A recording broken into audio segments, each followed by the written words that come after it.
Don't know how I look right now. Though it's been a very busy and long day, okay? So let's get right into what we have today. What's up, big guys? My name is Ugocho Adenigwe. If you're new here, welcome to my channel. Welcome to my channel. So on this channel, I create content for business owners, entrepreneurs. We do food, beauty, and all the good stuffs, and all the finance, and how to carry your money,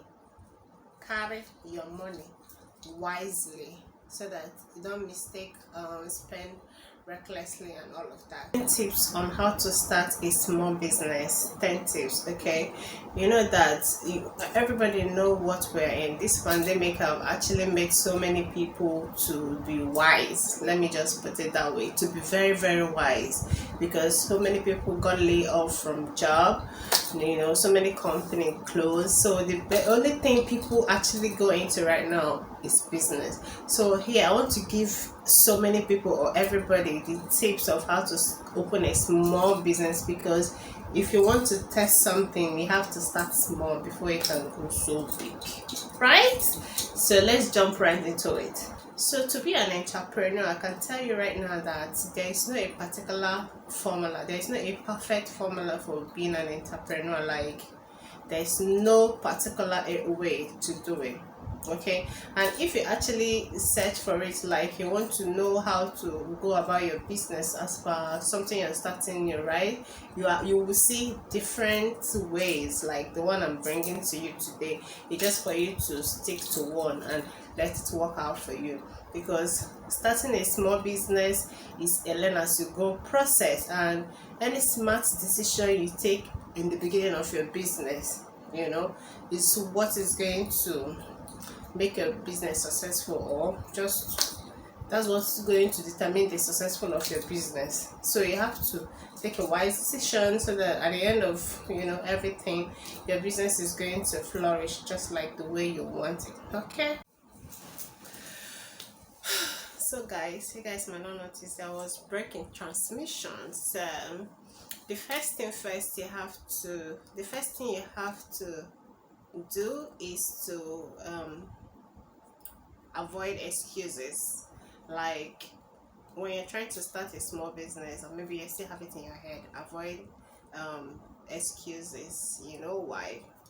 Many people want to start their own business. Many people want to be an entrepreneur, but because of so many excuses, the excuses will be burdening their plan of starting their own business. Like, let's face the facts, starting a new business can actually be scary, because you don't even know how the business you're trying to go into, how well it's going to do, and all of that. So that's the thing. So it can actually be scary.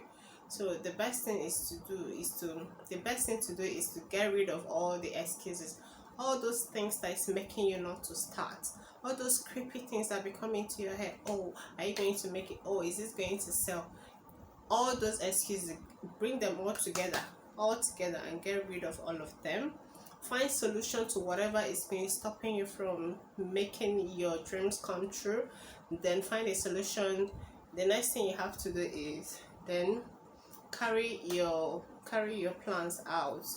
So, because when you find solution, you can be able to do that you want to do.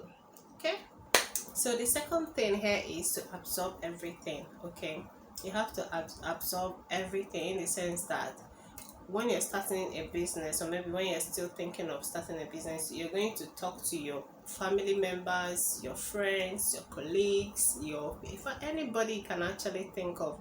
You have to talk to them, tell them your ideas, tell them this is what you want to do, and all of that.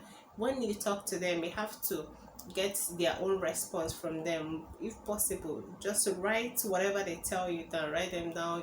Those ideas, start playing it out in your head, to know how this thing is going to work. So when you tell your friends, or your family, everybody that cares to know about your business idea, just pay attention to their body language. Okay, actually pay attention to their body language so that you will know if they are responding positive or negative. Maybe be like, oh, is this thing you're going to, is it a nice idea? And again, you have to tell them to be honest with you, like, not because they don't want to hurt your feelings, they won't want to tell you that, oh, this idea is not good or anything. So you have to actually tell them to be honest with you so that they will tell you exactly what they feel, because all these informations you get from them is actually how your customers are going to perceive you, right?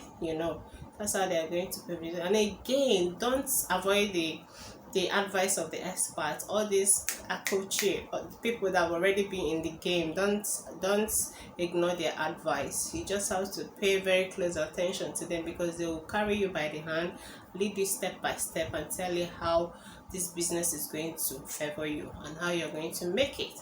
Okay, so guys, the next one is to be a solution. Like, rather than you trying to start up a business and you be thinking of, oh, how much am I going to make in this particular business, how much am I going to, or what to sell even, I think it's much better you find out the problem in the market and solve a problem, like fill a hole, like find that thing that is missing in the market that people really want, that thing they really need, find it and start working with that one. Because when you find it, it's going to actually attract customers for you.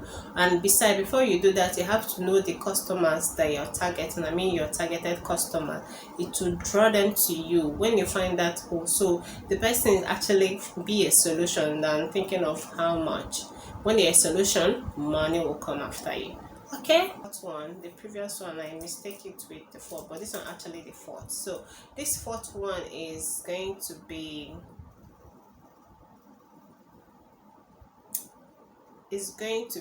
keep it simple.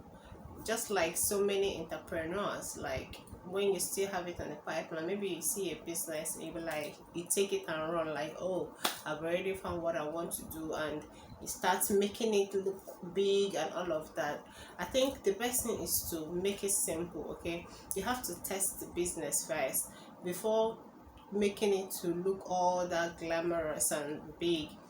You have to take it slowly on before you can narrow your interest. Like, take one that that this is where it is from. So you might end up trying to get all the glamorous things to add in your business, and it might first of all be very expensive, and at the end of the day nobody would want to buy it.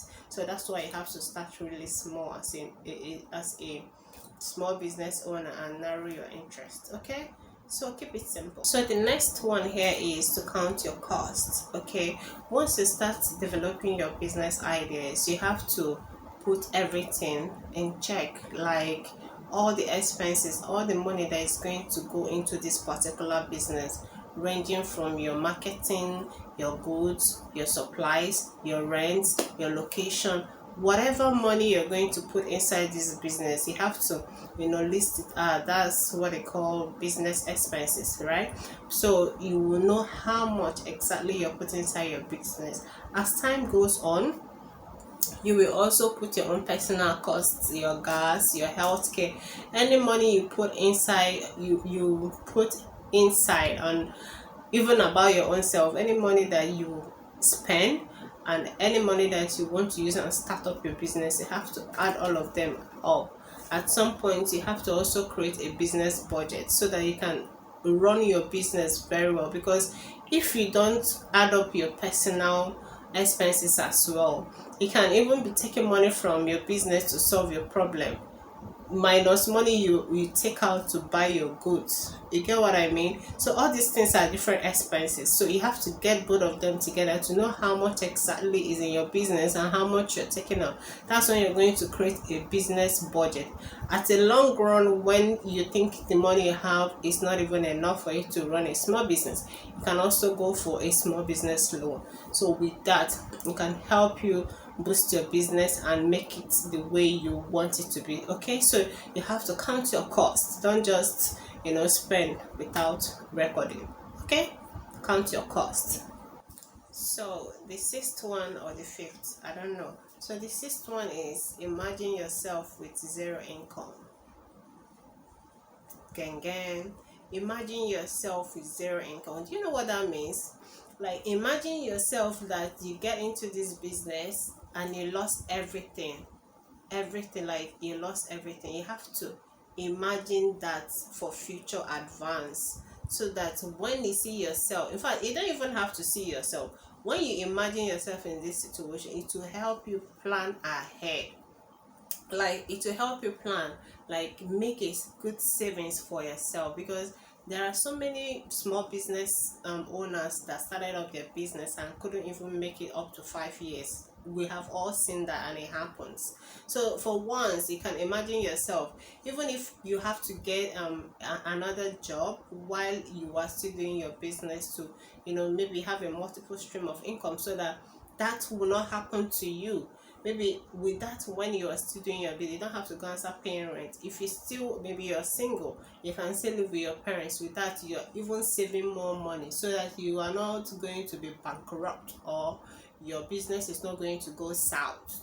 You get what I mean? So with that, it's a good forward ahead plan. So when you imagine yourself without any income, it's going to make you plan and keep yourself in check. Okay, I forgot to on my ring light previously, so I guess you guys can see me well now, right?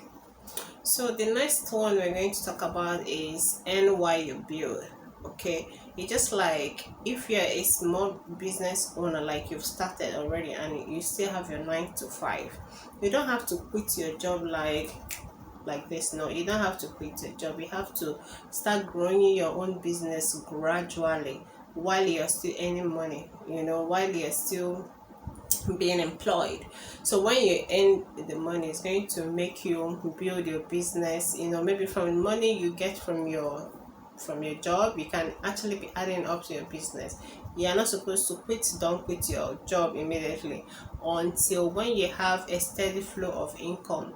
Like when your business is now so big that it can pay you salary, you can now come out from being an employee to an entrepreneur, a boss. Now then you can now leave the job and focus on your own business, put all your time and energy. Okay, so that's what it means to earn while you build. Don't quit your job because of your small business that have not even developed. Okay, let's be smart here. So the next one right up is to speak about your business. Okay, I know one serious problem business owners used to have is they are not very, very confident in talking about the business. They don't know how to market. Okay, so but here you have to actually be that outgoing, outspoken. In fact, even if you're an introvert, you have to reverse it and be outgoing, be an extrovert. You have to talk about your business often. So you don't have to be shy about it, because if you're worried about what people are going to say about your business, okay, I know how this thing can feel. Like, I know small business people, like owners, can actually be very shy when it comes to talking about their business. But regardless, if you are not even outgoing, that's even the worst, because there's no how money is going to come in. You have to be able to talk about your business to everybody. Okay, at some point you have to market your business to your clients and do your networking. From your clients, you have to also to your suppliers, because you guys will have to reach your terms and conditions of payment. Okay, you have to talk, you have to communicate. Okay, nobody's gonna kill you. You have to do you, and you will see your business will be moving to the direction you want it.